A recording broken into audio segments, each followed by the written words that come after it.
Welcome back to part 2 of our double podcast episode with author D.D. Johnston about his new novel Disnaeland. If you haven't listened to part 1 yet, I recommend you go back and listen to that first. Alla mattina, appena alzata, oh bella ciao, bella ciao, bella ciao, ciao, ciao alla mattina.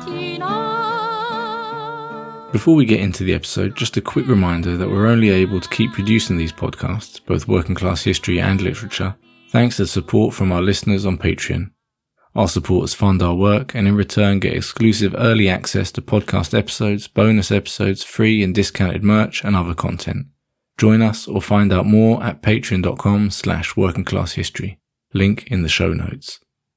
In part 1, Darren started talking to us about his new novel Disnaeland, which imagines the response of a Scottish working class community to the end of the world. One thing which listeners would have picked up on is that Disnaeland is written entirely in a Scots-inflected dialect of English. The use of Scots has a long tradition in Scottish literature, so we spoke to Darren about his motivation for writing the novel in the way he did, and about the relationship between Scots, Scottish English, and what is generally considered Standard English. I think Disneyland's written in an East Central Scottish dialect of English. But firstly, I think it was why would you not? Because I do think that that language is really beautiful, and it's got sort of rhythm and verve, and it can have a harshness to it at times, and it's just very, very rich. I think that you get that development of language, and that's something that's always happened, and that's not something I think to be afraid of at all, because in fact that's sort of it's finding new diversities of language and new cultures, and it's out of exchange and meeting. So when I say that it's written in East Central Scottish dialect, loads of those words are Romany words. Words like Barry and Gadgie and Dougal, and they all come out of Romany. So that I think that's really rich, that sort of diversity. What concerns me is like the internet, right? Is sort of written in, almost all of it is written in. It's like the same American English that Friends was in, It's hey, hi, how you doing, and that. There's a sort of monoculture there, and the relationship between Scots and English is pretty complex. And at what point, you say something Scots, and at what point you say it's a dialect, that sort of thing. Folk get into arguments about. But there's. If you think about other dialects, and as I say, I think what I'm writing is a dialect of English. You think of other dialects of English and their uses in literature. There's a similarity and a difference, right? In terms of, I don't know if you were to look at writers from Liverpool and writing in Scouse dialect, right? To an extent, there's a lot of similar issues that apply in terms of why you do that. But there's a big difference in that Scottish has this written tradition. It was once going back to sort of 14th to 16th century, it was the language of the nation, of both in terms of literature and official business and what have you. So you have these written forms, and that, although after the Acts of Union you get an effort at Anglicisation, there's a legacy, the sort of guys like Burns and Ferguson are writing in a Scots vernacular as a reaction against that Anglicisation. And also you get various points at which the use of Scots is seen as being, a revival of it. It never really goes away. So in that sense, it's a wee bit different from the case if you were looking at, I don't know, Geordie or whatever. But in other ways, it's similar in that there's a period in modernity where there has to be a linguistic and cultural centralisation as part of nationalism. And that's true of English, but also, the same process happens in other countries. Like, there's a quote from an Italian nationalist at the time that sort of the Italian state was created, and I think Massimo Zegli or something is his name, and he says, let me see if I can remember it. He says, "We've made Italy, now we have to make Italians." Because I think something like only about 1.5% of the people in that area of Italy were actually speaking what we now consider Italian. And when everybody's living in their own wee glens and doing a bit of crofting and what have you, it's all right for them all to be speaking a bit of Lowland Scots here, a bit of Gaelic up there, and probably struggling to communicate with each other. You get them all in one city, working in one factory, they got to start speaking the same language. And so you get this centralisation. And if you want to be part of the share of power, you want to participate in that, then you have to use the dominant form of language. And other forms come to be sort of repressed and marginalised. And using them comes to either mean that you're sort of disadvantaged because you don't have the skills to participate in the sort of discourse of state and power and what have you, or it's a sort of an act of rebellion to an extent.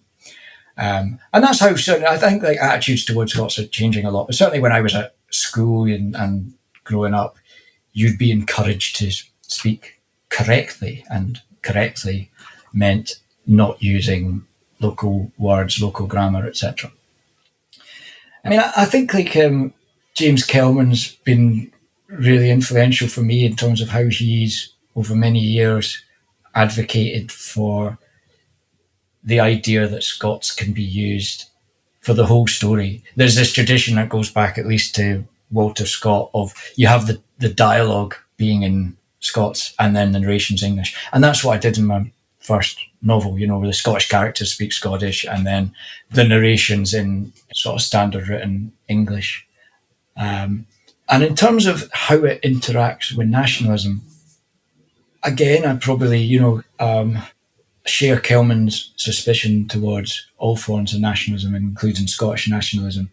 But that doesn't necessarily mean, like Kelman, I think, has said that if he was going to vote in another or independence referendum, he'd vote yes for independent Scotland. I've never voted in any election in my life, and it's not I don't live in Scotland, so if there's another Indie ref, I'll not be voting in that one either. But it's a difficult question given the different political feeling in Scotland and the lack of representation for that in a UK government. If you're sort of opposed to government, it's not easy to know how to align yourself on that. But the only other thing I'd say about wanting to use Scots or any other form of non-hegemonic language is that much as there's that process of nationalist centralisation in terms of what language can be used during modernity, in late modernity or post-modernity, whatever we want to call it, there's something similar happening at a global level. And in recent years, the extent to which US economic and military power is being translated into political, cultural, linguistic power is massively accelerating. That's being facilitated by the internet. It almost parallels to me like the sort of destruction of cultural diversity is almost like the destruction of biodiversity. In part 1, we also talked about the influence of apocalyptic or dystopian fiction on Disneyland. However, another less obvious influence both on the structure and content of the novel are the apocalyptic prophecies of the radical pre-Enlightenment Christian tradition. Like the apocalypse, it's become this awful, terrible thing, and I think that we've lost our enthusiasm for the apocalypse. We've forgotten that this used to be something that we were in many ways to look forward to. Yes, a terrible sort of time of reckoning, but ultimately it was going to deliver us a kingdom of heaven and earth. And a while back, I got really into reading about and actually going to visit places that were associated with a lot of older revolutionary movements from before the Enlightenment. I got interested in sort of the radical Christian groups that came about around the Reformation, sort of millenarian groups, and Thomas Müntzer and Jan Mattis and all these sort of pretty crazy guys often. But with this faith that there was going to be some great reckoning, and that the evildoers that were often the princes and the lords, the people that kept the peasantry oppressed, they were going to be just smited away by God, and then we were going. And I mean, come on, that's that's pretty appealing, is it not? You know? And I think that modern political thought, to a large extent, it comes out of the Enlightenment, the French Revolution, and that includes the anarchist and other libertarian tradition as well. They tend to be fiercely secular. But that idea is still there. Like that famous quote from Buenaventura Durruti during the Spanish Civil War when he's saying, the bourgeois may blast and destruct its world before it leaves the stage of history forever, but there's a new world growing in our hearts, and we're not at least afraid of ruins and all of this. It's that similar sort of idea that there's going to be this rupture and then something new is going to be born. And of course, I'm not wishing like a cataclysmic rupture in the world. That would be terrible. But as a metaphor for some sort of radical reassessment of how we're going, some sort of reckoning, I think it's interesting. And it is a book about faith to an extent. In terms of, for many years, right, I thought that you could change the world by appealing to people's self-interest, right? So you'd argue with someone, you say, well, you should join the union because, and you should join the union, we'll go on strike because you'll get more money. Well, that doesn't follow at all. In fact, it's not in it's in no individual's interest to join the union and go on strike. Let other people do it. You'll still get the pay rise.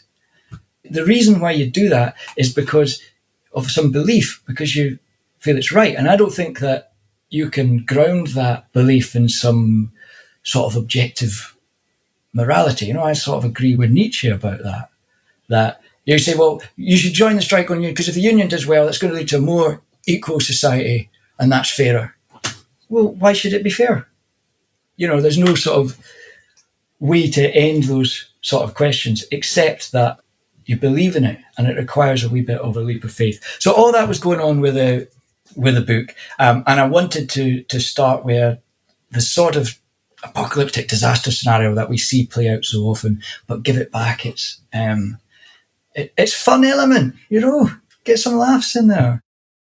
One source of laughs in the novel comes from a group of characters dubbed the Survivalists of Dundule, led by a misanthropic fantasist called Hobbes.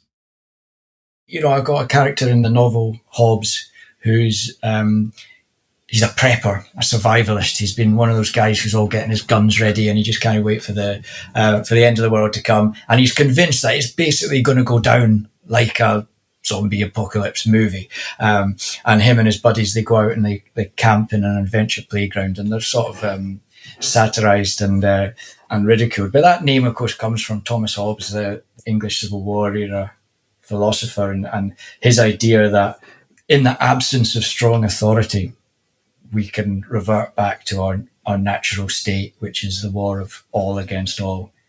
And that warning, I think, runs throughout a lot of disaster fiction, a lot of post-apocalyptic fiction, and a lot of our literature generally.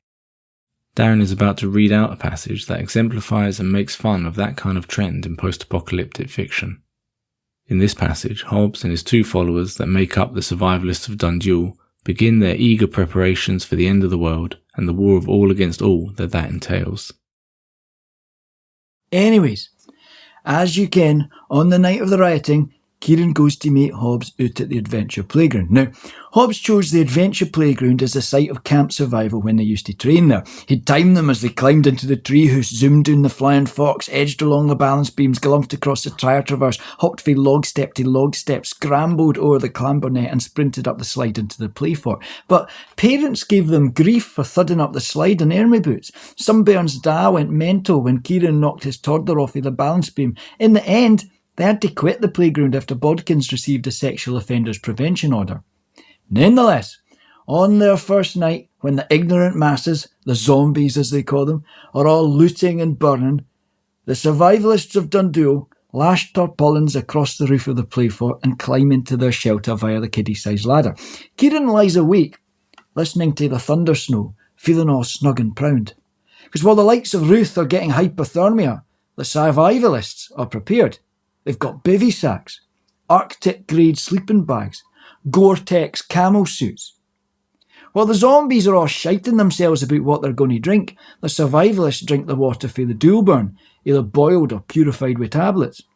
While Giorgio's supplies are being looted by a gang, the survivalists are surrounded by natural defences. To the north, the playground's protected by the canal. To the west, it's fortified by Breast Mountain. And to the south, across a thicket of hawthorn, nettle and bramble, a barbed wire fence surrounds flat grazing fields.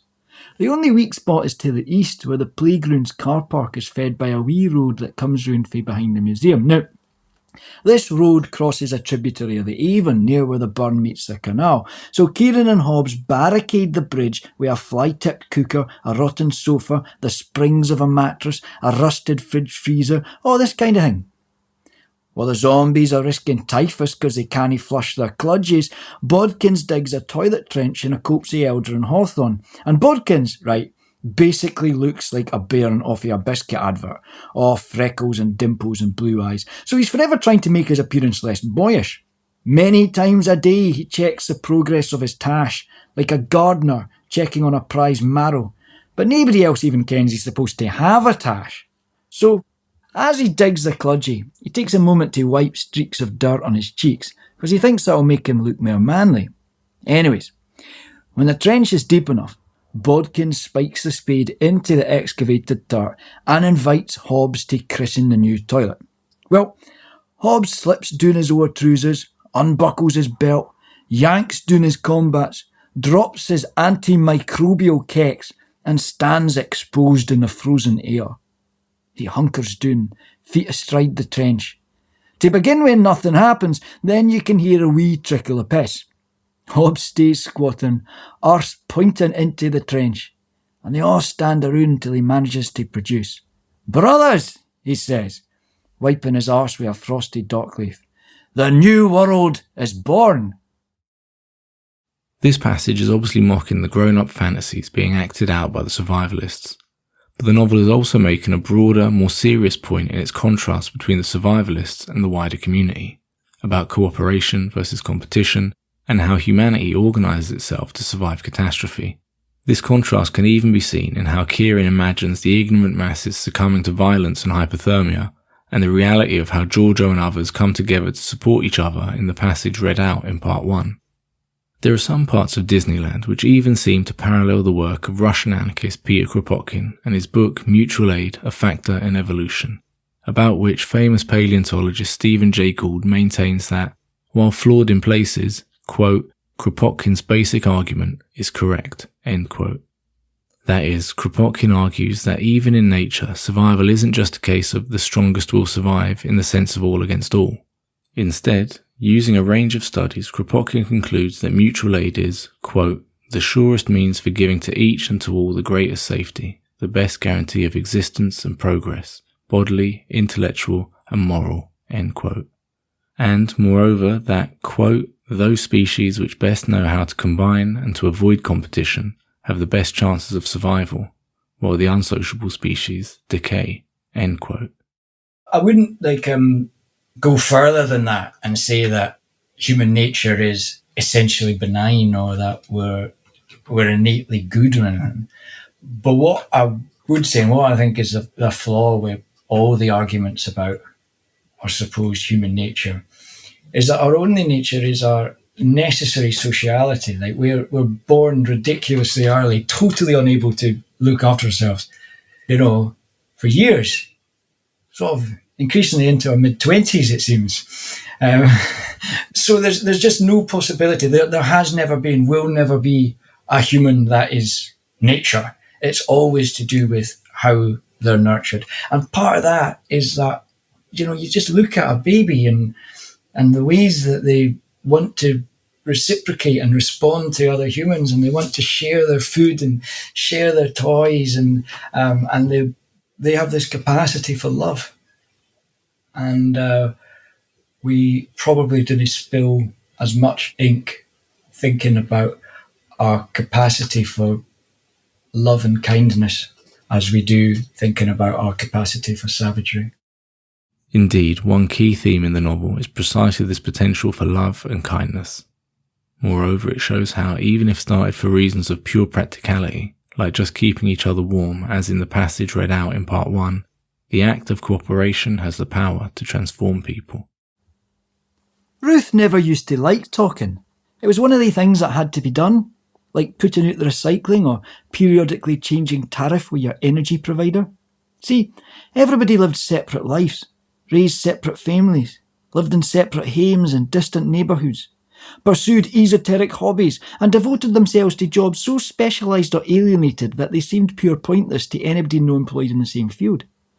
She'd go to dinner parties and do the whole "and what do you do" thing, and have to listen to some poor bastard try and explain the highs and lows of being an equity derivative flow trader. Or, and this was even worse, she'd have to watch them glossing over as she blithered on about her monograph on John Dryden and millenarianism. Or she'd be like, "So what do you do to relax?"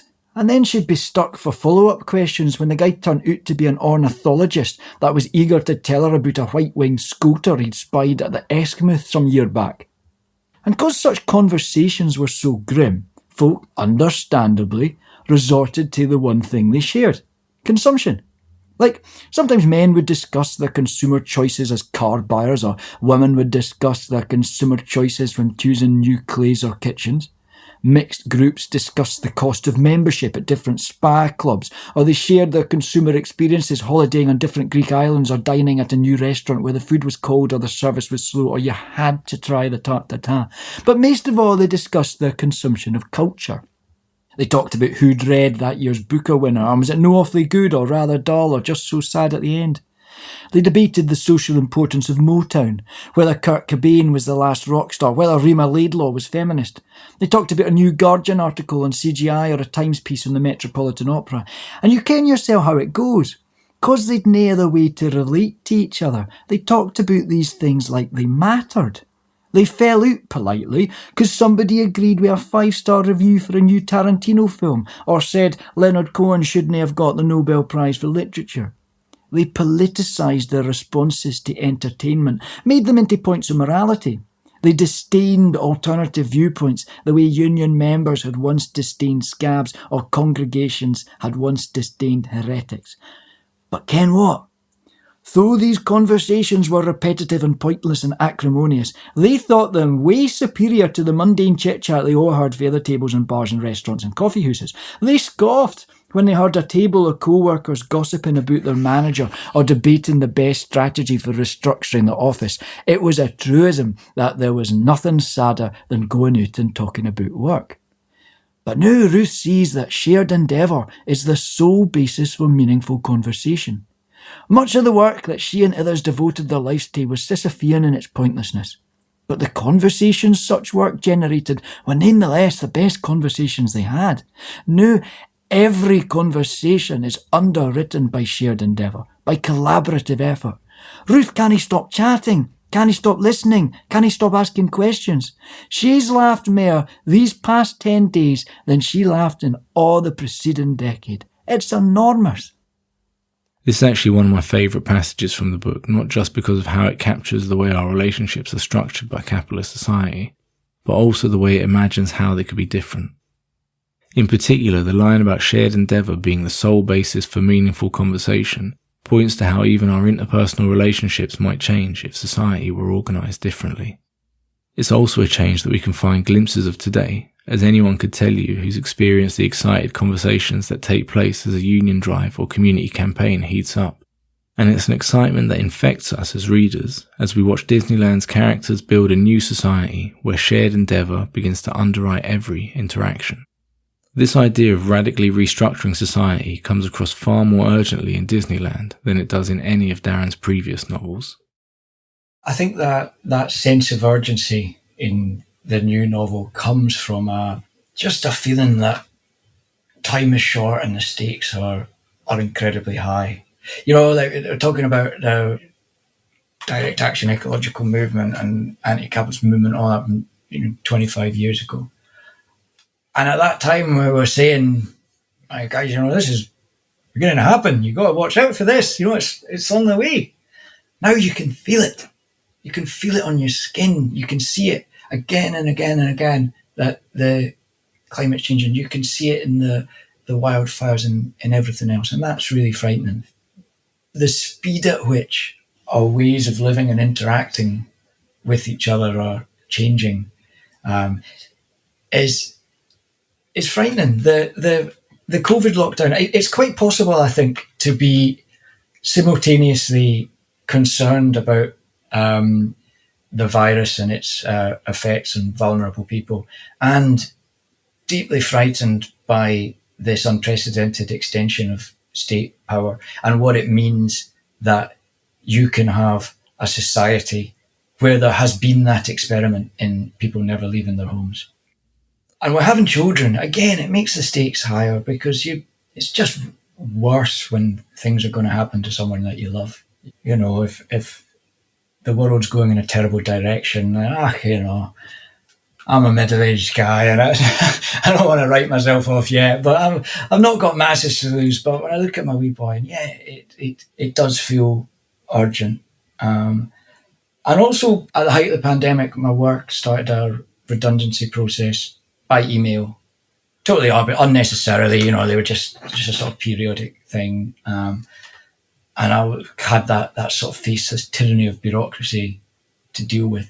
And getting poorer it's a shock. You know, if you're used to being fairly comfortable, doing all right, and suddenly you're thinking about the cost of living and stuff, it's not what you expect. You know, you expect that prosperity is going to increase. That's the promise of capitalism. And this is probably the first time in a fairly long time that people are feeling, whoa, prosperity isn't increasing. We are in real terms getting a whole lot poorer. So it does feel urgent. And sometimes it's hard to see sources of optimism. And maybe that's partly why I've turned to this fantastical idea of a parallel society and a big collapse and finding a happier world through that. Whereas the first novel, it was about the failures and possibilities of a political movement that really existed. Ultimately, a powerful core of optimism remains at the heart of Darren's novel in how characters come together and form bonds of solidarity. This isn't because any of the characters are uniquely good individuals, but what Darren does so well is to imagine entirely plausible reasons why flawed and at times selfish people would cooperate to build a better world. One great example of this is Giorgio, a character who returns from Darren's first novel. Giorgio's character arc between these two novels is fundamentally one of redemption and seems to suggest something about the capacity of even the most flawed individuals for positive transformation. In this part, Darren mentions the French writer Michel Houellebecq, who it should be noted is an Islamophobe and supporter of France's centre-right president Emmanuel Macron. However, as frequently happens in literature, even reactionary authors are capable of using their talents to provide moments of great insight, the poet T.S. Eliot probably being the most famous example of this.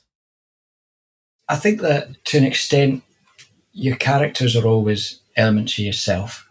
You observe the external details of all sorts of people and base characters' mannerisms and all that on what people do. But in terms of their inner worlds and motivations, you can only really know your own. You know, there's a great quote from Gustave Flaubert, and he was getting hassled to reveal who he'd based Madame Bovary on. You know, someone was saying, who's the real Madame Bovary? You've got to tell us. Who's she really based on? And he said, Madame Bovary. He said, what?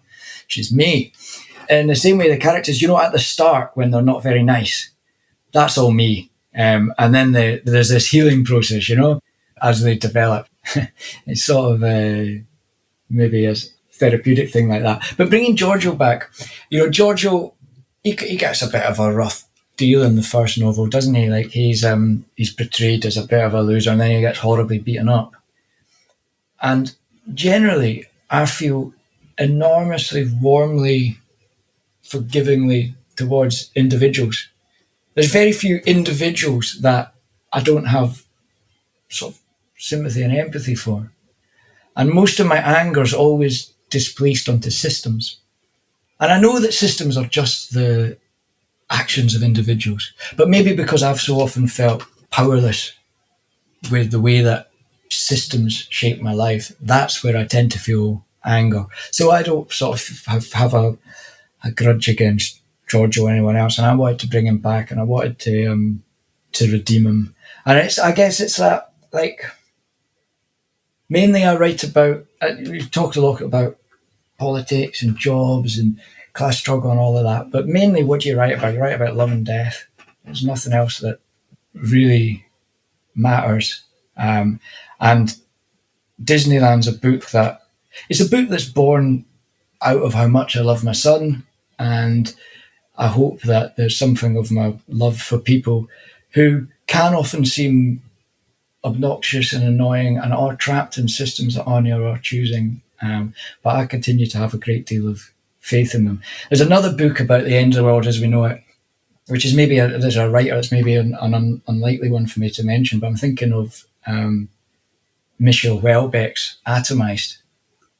Michel Houellebecq, he's a very sort of provocative right-wing French author that, but, kind of brilliant. And near the end of that, he writes, tortured, contradictory, individualistic, quarrelsome. The human race was capable of extraordinary violence, but had never quite abandoned a belief in love. That's it for our double episode in conversation with D.D. Johnston about his new book, Disneyland. As well as our previous bonus content about Darren's involvement in McDonald's workers' resistance, we also have another bonus episode in which we discuss more of Darren's writing, where Darren reads another passage from his new novel. Both of these available exclusively for our supporters on Patreon. It is only support from you, our listeners, which allows us to make these podcasts. So if you appreciate our work, please do think about joining us at patreon.com/workingclasshistory, link in the show notes. In return for your support, you get early access to content, as well as exclusive bonus content, discounted merch, and more.